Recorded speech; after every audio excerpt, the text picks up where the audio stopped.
Hello friends, ನಾನು ನಿಮ್ಮ S K Shivu.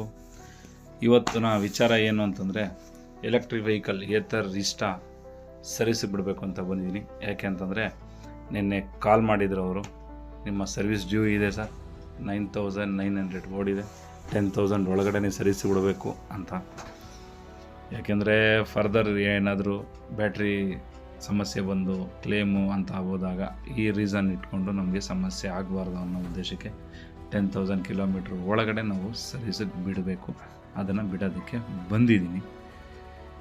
ಏನಪ್ಪ ಸಮಾಚಾರ ಅಂತಂದರೆ, ಇವತ್ತಿನ ಈ ವಿಡಿಯೋದಲ್ಲಿ ಬನ್ನಿ ಸರ್ವಿಸ್ಸು ಯಾವ ಥರ ಇದೆ, ಮತ್ತು ಅದರ ಫೀಡ್ಬ್ಯಾಕು, ಮತ್ತು ಅದು ಎಷ್ಟು ಅಮೌಂಟ್ ಆಗುತ್ತೆ, ಎಷ್ಟು ಟೈಮ್ ತಗೊಳ್ತಾರೆ, ಬನ್ನಿ ಇದರ ಎಲ್ಲ ಡೀಟೇಲ್ಸ್ನ ತಿಳಿಸ್ಕೊಡ್ತೀನಿ.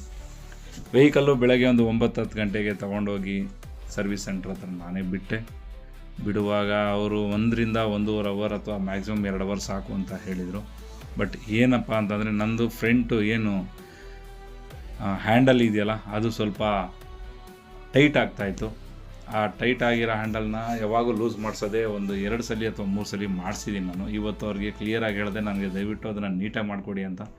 ಹಾಗಾಗಿ ಒಂದು 2 ಅವರ್ ಎಕ್ಸ್ಟ್ರಾ ಟೈಮ್ ಕೊಡಿ ಸರ್, ನಿಮಗೆ ಒಂದು 4ರಿಂದ 4 ಅವರಲ್ಲಿ ನಿಮಗೆ ಕಂಪ್ಲೀಟಾಗಿ ನಾವು ಸರ್ವಿಸ್ ಮಾಡಿಕೊಡ್ತೀವಿ, ಎಲ್ಲ ಚೆಕ್ ಮಾಡಿ ಏನು ಸಮಸ್ಯೆ ಇದೆ ನಾವು ಕ್ಲಿಯರ್ ಮಾಡಿಕೊಡ್ತೀವಿ ಅಂತ ಹೇಳಿದರು.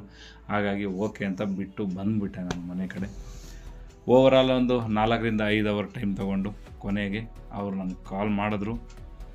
ನಾವು ಹೋಗಿ ಕೊನೆಗೆ ವೆಹಿಕಲ್ ರಿಸೀವ್ ಮಾಡಿಕೊಂಡೆ. ಒಂದು 4 ಗಂಟೆ ನಂತರ ವೆಹಿಕಲ್ ರಿಸೀವ್ ಮಾಡ್ಕೊಂಡಾದಮೇಲೆ ವೆಹಿಕಲೆಲ್ಲ ಚೆಕ್ ಮಾಡಿದೆ, ಟೆಸ್ಟ್ ಡ್ರೈವ್ ಮಾಡಿದೆ ನಾನು. ಅವರೇ ಹೇಳಿದ್ರು ಸಹ, ಟೆಸ್ಟ್ ಡ್ರೈವ್ ಮಾಡ್ಕೊಂಬನ್ನಿ ಸರ್ ಅಂತೇಳಿ. ಟೆಸ್ಟ್ ಡ್ರೈವ್ ಮಾಡ್ಕೊಂಬಂದೆ. ವೆಹಿಕಲ್ಲು ಎಲ್ಲ ವಾಶ್ ಮಾಡಿದರು, ಮತ್ತು ಪಾಲಿಶು ಸಹ ಹಾಕಿಟ್ಟಿದ್ರು. ವೆಹಿಕಲ್ಲು ನಾನು ಏನೇನು ಕಂಪ್ಲೇಂಟ್ಸ್ ಹೇಳಿದೆ, ಬ್ರೇಕಿಂದ ಹಿಡಿದು ಹ್ಯಾಂಡಲಿಂದ ಹಿಡಿದು A to Z ಎಲ್ಲ ನೀಟಾಗಿ ಮಾಡಿದರು. ಫೈನಲ್ಲಾಗಿ ನಾನು ಅವ್ರು ಕೇಳಿದ್ದು, ಎಷ್ಟಪ್ಪ ಆಯಿತು ಫೈನಲ್ಲಾಗಿ ನಮ್ಮ ಒಂದು ಅಮೌಂಟು, ಅಂದರೆ ಬಿಲ್ಲಿಂಗ್ ಎಷ್ಟಾಗಿದೆ. ಫೈನಲ್ಲಾಗಿ ಅವರು ನನಗೆ ಹೇಳೋದಂಥ ಒಂದು ಅಮೌಂಟು 826 ರೂಪೀಸ್. ಅಂದರೆ ಕೇವಲ 826 ರೂಪಾಯಿ ಇದ್ದರೆ ನೀವು ಎಲೆಕ್ಟ್ರಿಕ್ ವೆಹಿಕಲ್ನ ಸರ್ವಿಸ್ ಮಾಡಿಸ್ಬೋದು. ಬಟ್ ಇದೇ ನೀವು ಪೆಟ್ರೋಲ್ ವೆಹಿಕಲ್ ಆಗಿದ್ದರೆ ನಿಮಗೆ ಮಿನಿಮಮ್ ಸರ್ವಿಸ್ ಚಾರ್ಜೇ 1000 ರೂಪೀಸ್ ಅಬೋವ್ ಇರುತ್ತೆ. ಯಾಕೆಂದರೆ ಬರೀ ಅವರು ಲೇಬರೇ 800-900 ತೊಗೊಳ್ತಾರೆ. ಅದಾದ ನಂತರ ಆಯಿಲ್ ಚೇಂಜು, ಸಣ್ಣ ಪುಟ್ಟ ಐಟಮು ಮಿಕ್ಕಿದ್ದು ಏನೇ ಇದ್ರೂ ಅದೆಲ್ಲ ಅಡಿಷ್ನಲ್. ನೀವು ಶೋರೂಮ್ ವೆಹಿಕಲ್ಲೇ ಎಕ್ಸಾಂಪಲ್ ಒಂದು ಬೇರೆ ವೆಹಿಕಲ್ ಯಾವುದೋ ಹೀರೋ ಹೋಂಡಾ ಸ್ಪ್ಲೆಂಡರ್ ಯಾವುದೋ ಒಂದು ತೊಗೊಂಡ್ರು 3,000-4,000 ರೂಪಾಯಿ ಕಡಿಮೆ ಯಾವುದೇ ಕಾರಣಕ್ಕೂ ಸರ್ವಿಸ್ ಮಾಡಲ್ಲ. ಫ್ರೀ ಸರ್ವಿಸ್ ಅಂತ ಹೇಳ್ತಾರೆ, ಬಟ್ ಅಲ್ಲಿ ಹೋದ್ಮೇಲೆ ಆಯಿಲ್ ಚೇಂಜು ಸಣ್ಣ ಪುಟ್ಟದ್ದು ಚಾರ್ಜ್ ಮಾಡೇ ಮಾಡ್ತಾರೆ.